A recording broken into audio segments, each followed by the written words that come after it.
என்னப்பா உடல்நிலை சரியில்லையா? கர்த்தர் உனக்கு சுகம் கொடுப்பாரு.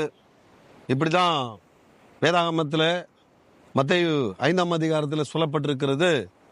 38 வருஷங்களாக ஒரு பெதஸ்தா குளத்தின் கரையில இறங்கி போய் இந்த தண்ணீர்ல இறங்க முடியாம வியாதிஸ்தனா இருந்த அந்த மனுஷனை கர்த்தர் வந்து சுகப்படுத்தினார். இன்றைக்கு ஆண்டவராகிய இயேசு கிறிஸ்து இப்பொழுதே உனக்கு சுகம் கொடுப்பாரு. எழுந்து நடன்னு சொல்றாரு. அன்பானவர்களே, கர்த்தருடைய இந்த வார்த்தையை பார்த்து கொண்டிருக்கிற அன்பு சகோதர சகோதரிகளே, நீங்கள் உடல்நிலை குறைவா இருக்கலாம், பலவீனத்தில் இருக்கலாம், இல்ல கடுமையான வியாதி உங்களை தாக்கி இருக்கலாம். இப்பயே கர்த்தர் சொல்றாரு, நீங்க விசுவாசிங்க. விசுவாசித்தால் இப்பொழுதே உங்களுக்கு சுகம் உண்டாகும். 38 ஆண்டுகளாக ஒரே இடத்துல தங்கியிருந்த படுத்திருந்த அந்த மகனை பார்த்து கர்த்தர் சொன்னார், உன் படுத்தையை எடுத்துக்கொண்டு நடன்னு சொன்னார். நீங்க இப்ப விசுவாசிங்க, இப்ப உங்களால எழுந்து நடக்க முடியும். கர்த்தர் உங்களை ஆசீர்வதிப்பாராக. ஆமென்.